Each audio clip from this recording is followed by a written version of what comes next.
Assalamualaikum warahmatullahi wabarakatuh. Apa kabar anak-anak? Tentunya baik ya. Ya, alhamdulillah. Hari ini kita berjumpa lagi dalam pelajaran pendidikan agama Islam.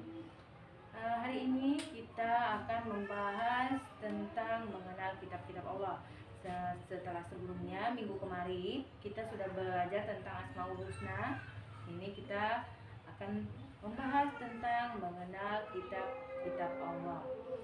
Tapi sebelumnya Ibu ingin mengajak kalian semua untuk berdoa agar pembelajaran kita diberkahi Allah dan kita dimudahkan dalam menerima penjelasan hari ini. Baiklah anak-anak, kita berdoa mulai.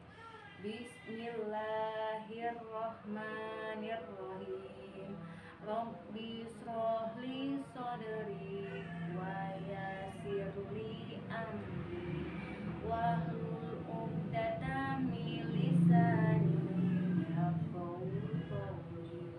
Rabbi zidni ilma warzuqni fahma.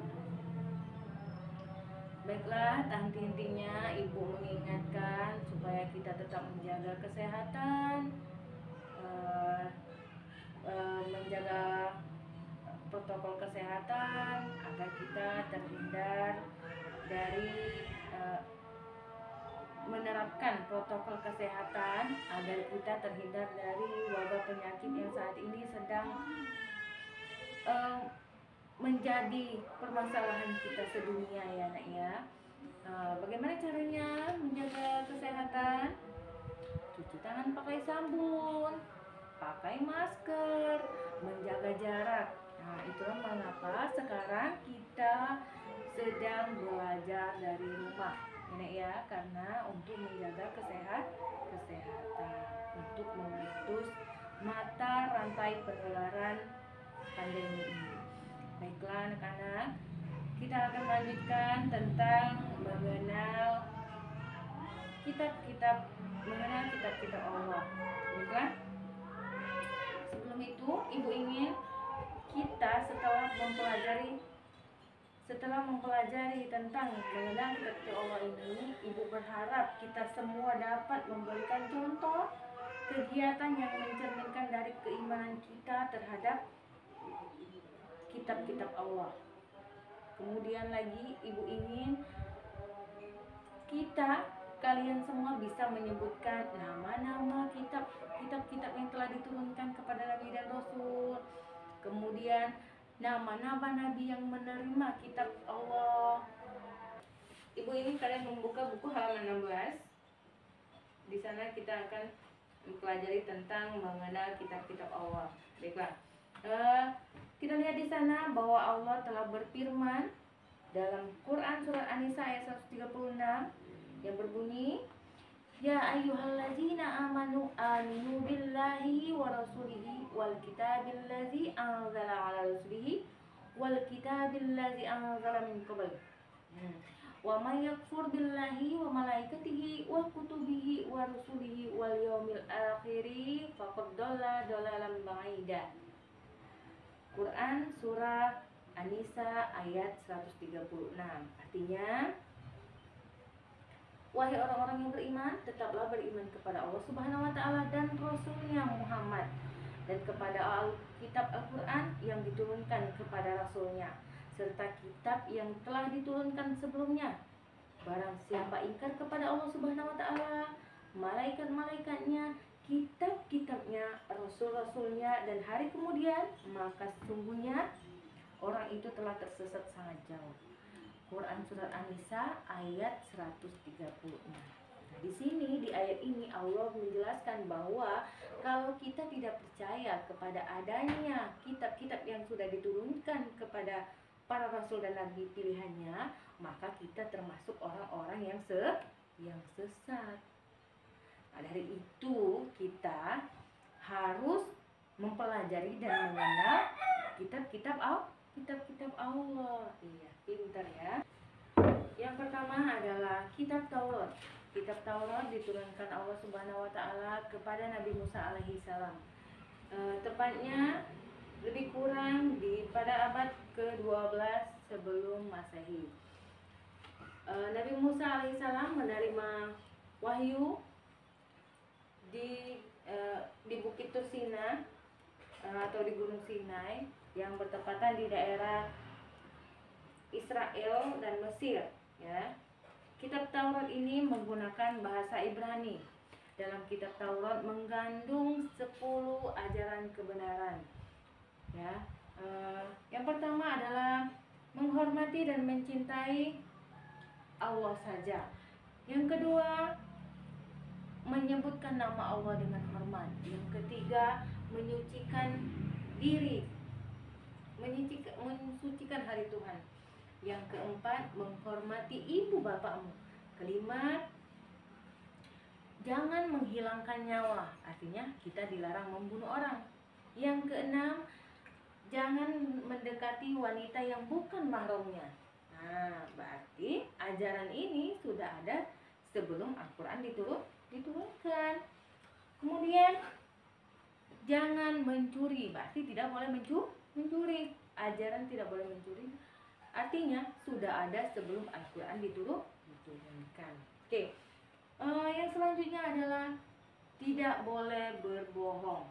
Nah, tidak boleh berbohong artinya ajaran ini sudah ada sebelum Al-Quran diturunkan, ya. Selanjutnya yang kesembilan adalah jangan ada keinginan untuk menyakiti perasaan wanita. Wanita selalu nomor satu. Oke. Yang ke-10, jangan ada keinginan untuk memiliki barang orang lain dengan cara yang tidak halal. Artinya tadi masih masuk ke mencuri, tidak boleh mengambil hak orang lain dengan cara yang tidak halal. Kalau kita misalnya kepingin punya orang, ya bicara baik-baik. Itu tadi. Kedua, Allah menurunkan kitab Zabur. Zabur diturunkan Allah kepada Nabi Daud alaihissalam. Nah, ketika dia sedang menduduki tahta sebagai Raja Bani Israel, lebih kurang pada abad 10 sebelum Masehi di tanah Kanaan. Di kitab Zabur ini adalah berisi dengan puji-pujian kepada Allah, ajaran berbuat baik, ya. Itu isi kandungan di dalam kitab Zabur. Yang ketiga adalah kitab Injil. Diturunkan kepada siapa? Ada yang tahu? Iya, kepada Nabi Isa alaihissalam. Siapa yang tahu ibunya Nabi Isa? Iya, betul. Nabi Isa ibunya adalah Siti Maryam, ya. Oke. Selanjutnya, kitab Injil diturunkan kepada Nabi Isa alaihissalam tepatnya pada abad ke-1 Masehi di daerah Yerusalem. Bahasanya bahasa Yunani. Injil berarti kabar gembira. Oke. Kabar gembira. Dia juga di dalam Injil juga mengabarkan bahwa akan ada nanti nabi terakhir, nabi akhir zaman, nabi penghujung, nabi penghabisan, nabi besar Muhammad Sallallahu Alaihi Wasallam. Itu dalam Injil, ya. Oke.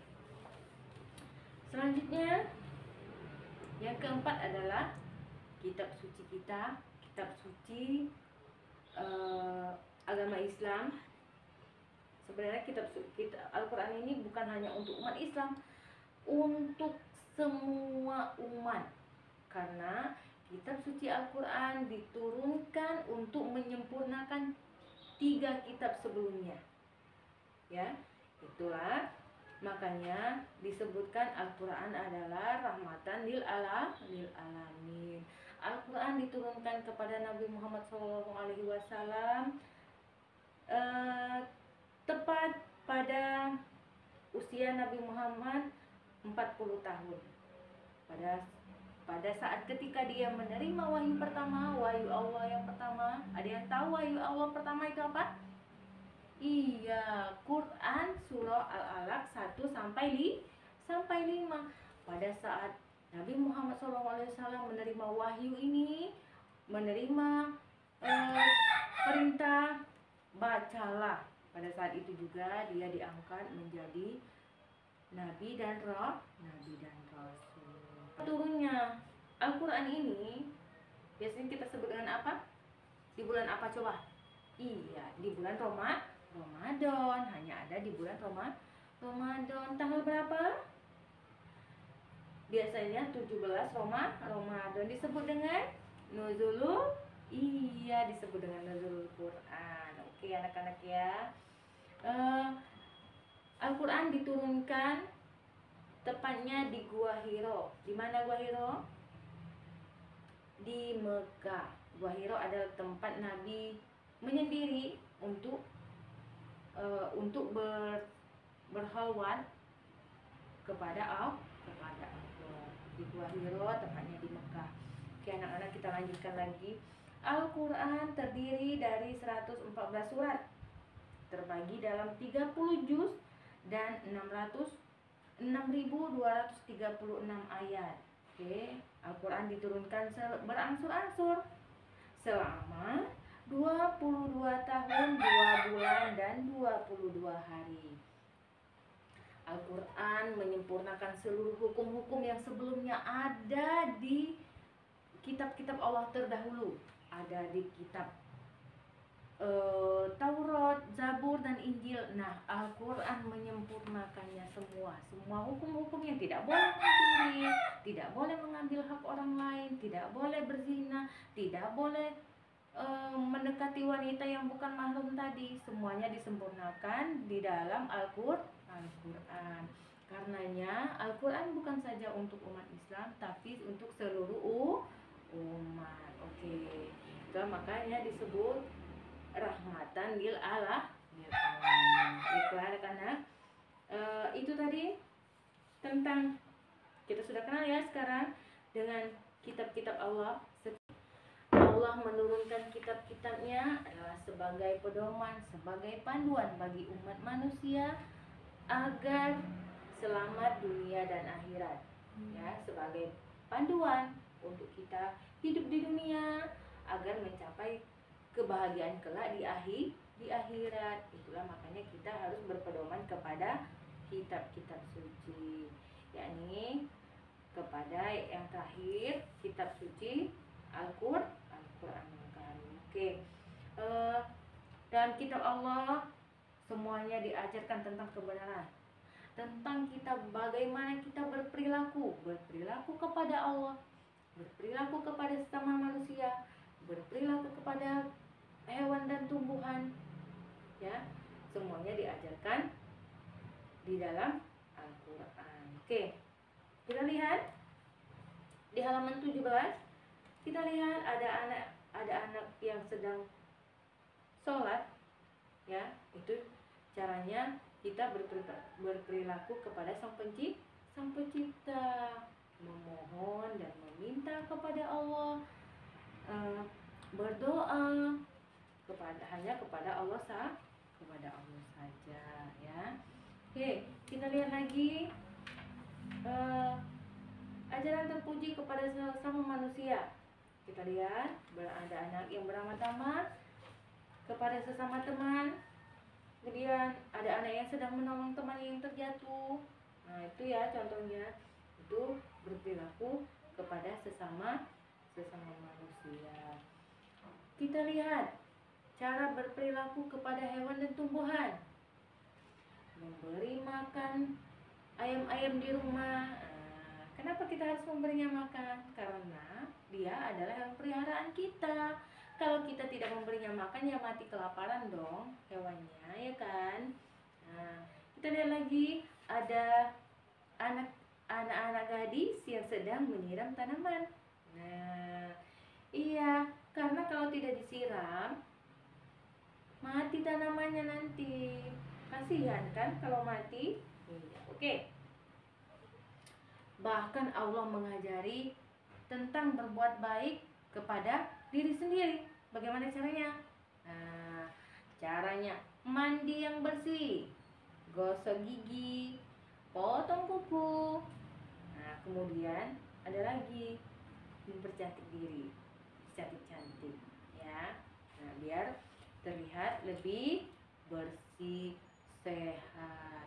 Kalau kita bersih sehat, siapa yang beruntungnya? Kita sendiri. Oke.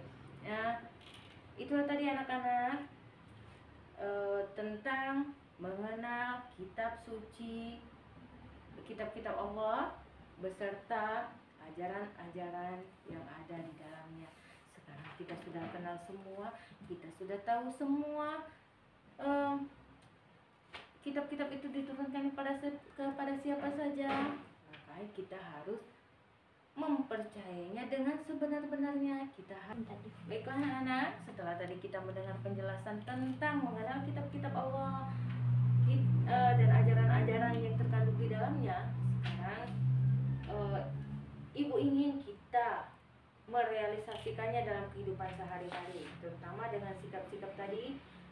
Bersikap baik kepada Allah, bersikap baik kepada sesama manusia, bersikap baik kepada hewan dan tumbuhan alam sekitar hewan, bersikap baik kepada diri sendiri. Kita harus mengimplementasikannya, merealisasikannya dalam kehidupan sehari-hari. Baiklah, itu saja penjelasan dari Ibu. Setelah ini Ibu ingin kalian menjawab pertanyaan yang sudah Ibu siapkan di slide selanjutnya. Jangan lupa, walaupun dari rumah, tetap menjaga kesehatan, belajar yang rajin, belajar membaca, banyak baca, banyak tahu. Oke, Ibu akhiri. Wassalamualaikum warahmatullahi wabarakatuh.